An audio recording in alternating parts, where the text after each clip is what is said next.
آئیے دیکھیں خداوند کے کلام میں سے زبور 23 لکھا ہے کہ یہ داؤد کا مزمور ہے، اور داؤد کہتا ہے خداوند میرا چوپان ہے، مجھے کمی نہ ہوگی۔ بلکہ سارے پڑھتے ہیں، مل کر پڑھتے ہیں اس کو، اور بائبلوں کی طرف نہ دیکھیں، سب کو زبانی یاد ہے۔ چلیں جی، خداوند میرا چوپان ہے، مجھے کمی نہ ہوگی، وہ مجھے ہری ہری چراگاہوں میں بٹھاتا ہے، وہ مجھے راحت کے چشموں کے پاس لے جاتا ہے، وہ میری جان کو بحال کرتا ہے، وہ مجھے اپنے نام کی صداقت کی خراہوں پر لے چلتا ہے۔ بلکہ خواہ موت کے سایہ کی وادی میں سے میرا گزر ہو، میں کسی بلا سے نہ ڈروں گا، کیونکہ تو میرے ساتھ ہے، تیرے عصا اور تیری لاٹھی سے مجھے تسلی ہے۔ تو میرے دشمنوں کے روبرو میرے آگے دسترخوان بچھاتا ہے، تو نے میرے سر پر تیل ملا ہے، میرا پیالہ لبریز ہوتا ہے۔ یقیناً بھلائی اور رحمت عمر بھر میرے ساتھ ساتھ رہیں گی، اور میں ہمیشہ خداوند کے گھر میں سکونت کروں گا۔ آمین۔ یہ ہمیں پتہ ہے، خداوند کے کلام سے یہ بتایا گیا ہے کہ یہ داؤد کا مزمور ہے۔ ہم جب بھی اس نہایت خوبصورت زبور پر غور کرتے ہیں تو ہمیں ایک بھیڑ نظر آتی ہے، ہمیں ایک چرواہا نظر آتا ہے، اور پھر ہم اس بھیڑ اور چرواہے کی تھیم کو پورے زبور میں کھینچ لیتے ہیں، لیکن حقیقت میں ایسا نہیں ہے۔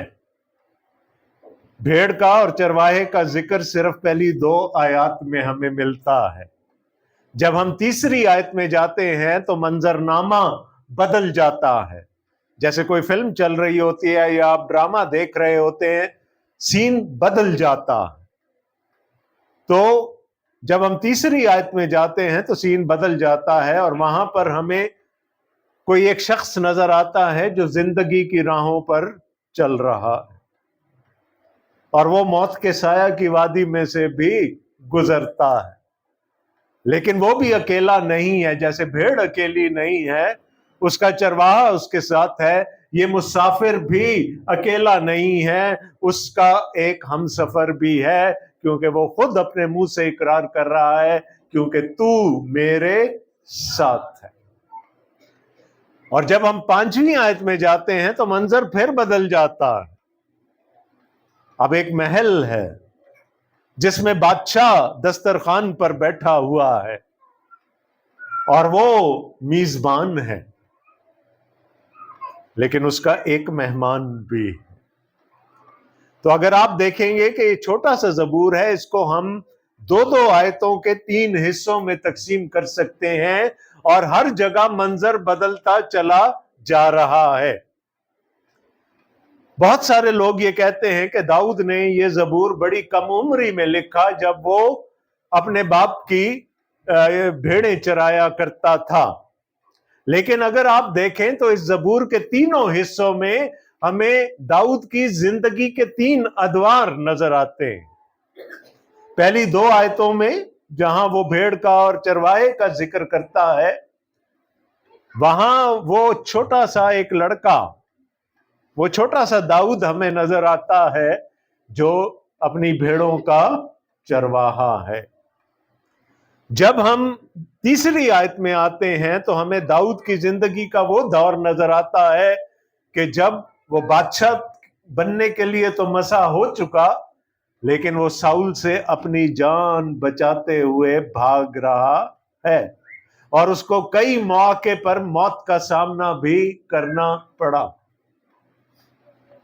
اور جب ہم تیسرے حصے میں جاتے ہیں تو پھر وہ دور ہے داؤد کی زندگی کا جب خدا نے اس کو ایک بادشاہ کے طور پر قیام بخشا، اس کو سرفرازی بخشی، اور وہ اپنے محل میں یروشلم میں وہ اب ایک بادشاہ کی حیثیت سے قائم ہو چکا ہے۔ تو 3 ادوار داؤد کی اپنی زندگی کے ہمیں اس زبور میں نظر آتے ہیں۔ تو میرا گمان یہ ہے کہ یہ زبور داؤد نے بالکل اپنی آخری عمر میں لکھا، جب وہ پیچھے مڑ کر اپنی زندگی کا احاطہ کر رہا تھا، اس کو اپنا لڑکپن بھی نظر آیا، اس کو اپنی جوانی بھی نظر آئی، اور اس کو اپنا بڑھاپا بھی نظر آیا، اور وہ ہر جگہ خدا کو اپنے ساتھ دیکھتا ہے۔ ہم نے زبور کو 3 حصوں میں بانٹ دیا ہے۔ پہلے حصے میں ہمیں ایک بھیڑ ہے اور اس کا چرواہا نظر آتا ہے، اور پہلی 2 آیات سے ہم خداوند کی پروردگاری کو دیکھیں گے۔ The providence of God، خدا کی پروردگاری۔ اس کے بعد جو دوسرے 2 تیسری اور چوتھی آیات میں جو دوسرا حصہ ہے، ہم خدا کی نگہبانی کو دیکھیں گے، پروردگاری اور نگہبانی۔ اور پھر تیسرے حصے میں 5ویں اور 6ٹھی آیات میں، جہاں پر ایک بادشاہ ہے جو میز پر بیٹھا ہے اور اس کے سامنے بھی کوئی ہے، وہاں سے ہم خدا کی سرفرازی کو دیکھیں گے کہ خدا اپنے لوگوں کو کیسے سرفراز کرتا ہے۔ تو 3 باتیں ہیں جو آپ کے سامنے اس زبور کے حوالے سے رکھنا چاہتا ہوں: خدا کی پروردگاری، خدا کی نگہبانی، اور خدا کی سرفرازی۔ انگریزی میں میرے لیے تھوڑا سا آسان ہو جاتا ہے: the providence of God, the protection of God, the promotion of God۔ تو ساری چیزیں پی سے شروع ہوتی ہیں، تو یاد رکھنا تھوڑا سا آسان ہو جاتا ہے۔ تو آئیے دیکھیں زبور کیا کہتا ہے۔ داؤد کہتا ہے، خداوند میرا چوپان ہے، مجھے کمی نہ ہوگی۔ بنی اسرائیل چونکہ ایک ایگریکلچرل سوسائٹی تھی، خدا نے ہر قبیلے کو اور ہر قبیلے میں سے ہر خاندان کو زمین دے دی تھی کہ وہ کھیتی باڑی کریں، وہ غلہ بانی کریں، وہ جانور پالیں اور ان کے وسیلہ سے اپنے لیے کما سکیں۔ بنی اسرائیل کے چرواہے موسم بہار میں اپنے گلوں کو لے کر نکل جایا کرتے تھے، اور وہ پورا گرمیوں کا موسم ایک چراگاہ سے دوسری چراگاہ اور پھر دوسری چراگاہ سے تیسری چراگاہ میں اپنی بھیڑوں کو لے کر چلتے تھے، اور جب خزاں کا موسم آتا تھا، جاڑا آنے والا ہوتا تھا، تو وہ اپنے ریوڑوں کو لے کر واپس آ جاتے تھے۔ اب آپ خود سوچیں کہ تقریباً سال کے 6 مہینے وہ گھروں سے باہر رہتے تھے، اپنے جانوروں کے ساتھ رہا کرتے تھے۔ اور داؤد کے بارے میں ہم جانتے ہیں کہ بہت چھوٹا تھا اور اپنے باپ کی یسی کی بھیڑیں چرایا کرتا تھا۔ تو داؤد بھی اسی طرح سے موسم بہار میں نکل جایا کرتا ہوگا ان بھیڑوں کو لے کر، اور پھر کہیں جاڑا شروع ہوتا تھا تو وہ واپس آتا ہوگا، اور اس دوران وہ اپنی بھیڑوں کے ساتھ رہتا تھا۔ اور شاید کسی ایک رات کو جب اس نے اپنی بھیڑوں کو سیٹل کر لیا ہوگا اور خود کسی پتھر پر سر رکھ کر لیٹ گیا ہوگا اور اپنے ارد گرد دیکھ رہا ہوگا کھلے آسمان کو، ستاروں کو، تو وہ یہ سوچتا ضرور ہوگا کہ اپنے بھیڑوں کی ضرورتوں کو پورا کرنے کی ذمہ داری تو مجھ پر ہے، میں ان کا چوپان ہوں، میں ان کا چرواہا ہوں، ان کے لیے کھانا مہیا کرنا، چارہ مہیا کرنا، پانی مہیا کرنا میری ذمہ داری ہے، لیکن میری ذمہ داری اٹھانے والا کون ہے؟ اور پھر شاید اس کے دل میں سے یہ ہوک نکلی، خداوند میرا چوپان ہے۔ اور یاد رکھیے گا وہ یہاں پر جمع کا صیغہ نہیں استعمال کرتا، وہ یہ نہیں کہتا خداوند ہمارا چوپان ہے، یہاں پر وہ ایک شخصی پروناؤن استعمال کر رہا ہے، پرسنل پروناؤن استعمال کر رہا ہے، خداوند میرا چوپان ہے۔ وہ کسی اور کی ذمہ داری نہیں اٹھا سکتا.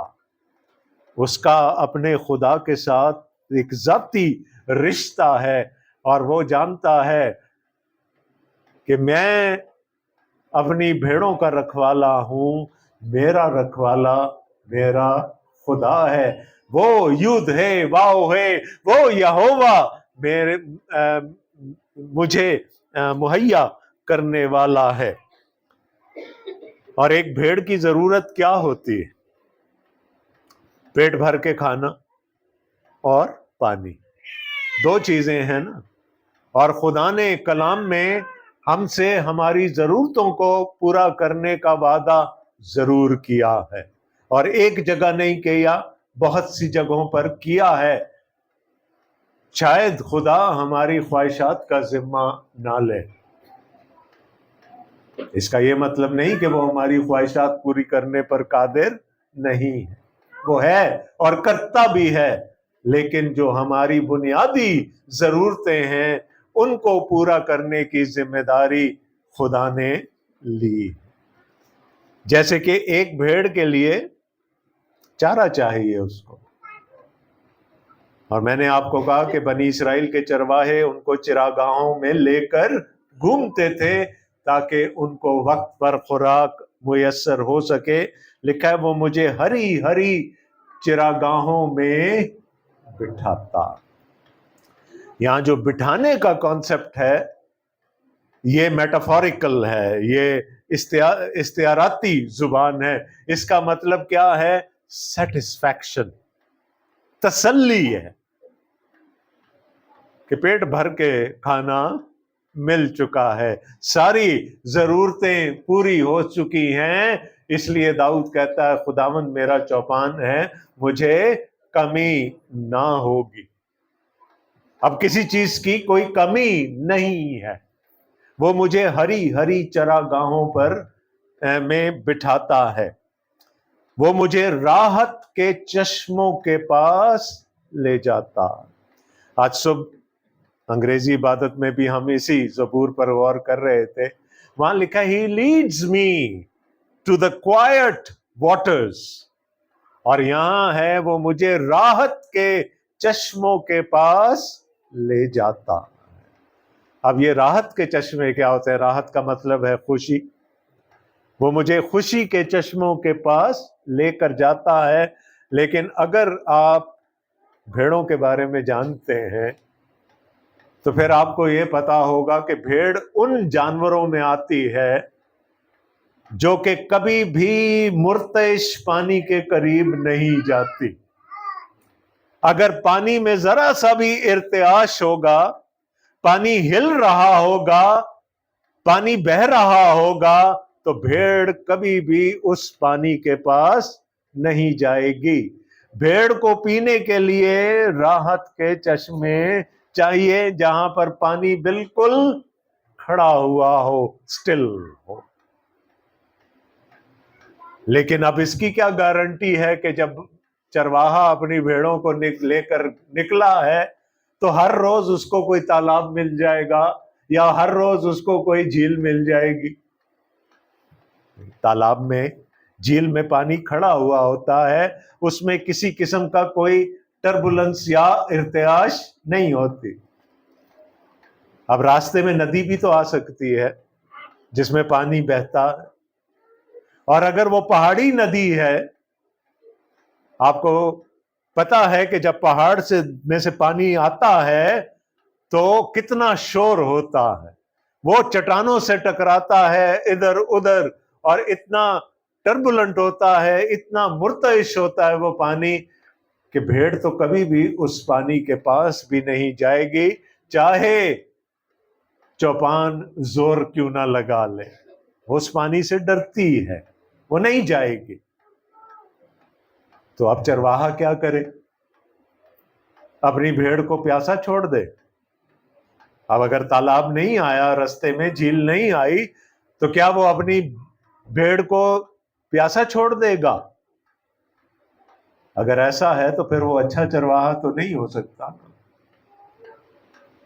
تو بنی اسرائیل کے چرواہے کیا کرتے تھے کہ جہاں کوئی ندی ہوتی تھی، کوئی دریا ہوتا تھا، تو وہ بڑے بھاری پتھر اٹھا کر لاتے تھے اور پانی میں رکھ کر ایک بند باندھ دیا کرتے تھے کہ تھوڑی سی جگہ پر پانی خاموش ہو جائے، سٹل ہو جائے، اور اس میں کسی قسم کا ارتعاش نہ ہو، اور وہ پانی، اس کی بھیڑ اس پانی میں سے پی لے۔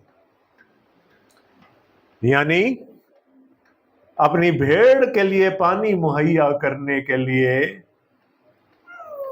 چرواہا اپنی جان پر دکھ جھیلتا تھا۔ وہ بڑے بھاری پتھر اٹھا کر لاتا تھا، وہ ڈیم بناتا تھا، بند باندھتا تھا تاکہ پانی تھوڑی سی جگہ پر رک جائے۔ پرانے عہد نامہ میں خدا نے کہا تھا بنی اسرائیل کا چرواہا میں ہوں، خدا باپ نے کہا۔ نئے عہد نامہ میں خدا بیٹے نے کہا اچھا چرواہا میں ہوں، کیونکہ ایک اچھا چرواہا اپنی بھیڑوں کے لیے اپنی جان دے دیتا۔ بنی اسرائیل کا چرواہا اپنی بھیڑوں کو پانی پلانے کے لیے پتھر اٹھا کر لاتا تھا، اپنی جان پر کشٹ اٹھاتا تھا۔ میرا اور آپ کا چرواہا جو ہے، داؤد کا جو چوپان ہے، اس نے بھی ہماری ایک بنیادی ضرورت کو پورا کرنے کے لیے اپنی جان پر دکھ جھیلا۔ دیکھیں، ہم کہتے ہیں جی ہم کماتے ہیں، ہماری سیلری آ جاتی ہے، ہماری ضرورتیں اس سے پوری ہو جاتی ہیں، ہو سکتی ہیں، لیکن انسان کی ایک بنیادی ضرورت ایسی ہے جس کو کوئی دوسرا انسان پوری نہیں کر سکتا، نہ وہ خود اس ضرورت کو پورا کر سکتا ہے اور نہ ہی کوئی دوسرا انسان اس ضرورت کو پورا کر سکتا ہے، اور وہ ضرورت ہے نجات۔ وہ ہماری روحانی ضرورت ہے۔ ہم اپنے آپ کو نجات نہیں دے سکتے، ہم کسی اور سے نہیں کہہ سکتے کہ تھوڑی جی نجات ہی دے دے یار، تیرے کو بہت ہی، نہیں کہہ سکتے نا۔ کس پہ بھروسہ کرنا پڑے گا؟ خدا پہ۔ کیا خدا کے لیے ہماری نجات کا بندوبست کرنا آسان تھا؟ ایک قیمت چکانی پڑی نا۔ کیا ہوا؟ خدا باپ نے اپنے بیٹے کو اس دنیا میں بھیج دیا، اس نے اپنا بیٹا تیاگ دیا، دے دیا، اور اس خدا بیٹے نے کیا کیا؟ وہ مجھے اور آپ کو نجات دینے کے لیے صلیب پر چڑھ گیا۔ جیسے بنی اسرائیل کا چرواہا بھاری پتھر اٹھا کر لاتا تھا کہ اس کی بھیڑوں کی پیاس مٹ جائے، اسی طرح جو اچھا چرواہا ہے اس نے اپنی جان دے دی تاکہ میری اور آپ کی وہ بنیادی ضرورت پوری ہو جائے جو کوئی اور دوسرا نہیں کر سکتا۔ وہ دکھ میرا تھا، وہ تکلیف میری تھی، وہ اذیت میری تھی، لیکن اس کو کس نے پورا کیا؟ میرے اچھے چرواہے نے، تاکہ میں نجات پا سکوں، تاکہ آپ نجات پا سکیں۔ تو میں نے کیا کہا تھا پہلی دو آیتوں میں؟ ہم خدا کی پروردگاری کو دیکھیں گے، اور اس کی پروردگاری کیا ہے؟ کہ وہ ہماری ہر قسم کی ضرورت پوری کرنے پر قادر ہے۔ وہ ہماری جسمانی ضرورتیں بھی پوری کر سکتا ہے، اور وہ ہماری روحانی ضرورتیں بھی پوری کر سکتا ہے، اور وہ ایک ضرورت جو کوئی اور پوری نہیں کر سکتا، خدا نے خود اس کی قیمت دے کر میری اور آپ کی وہ ضرورت بھی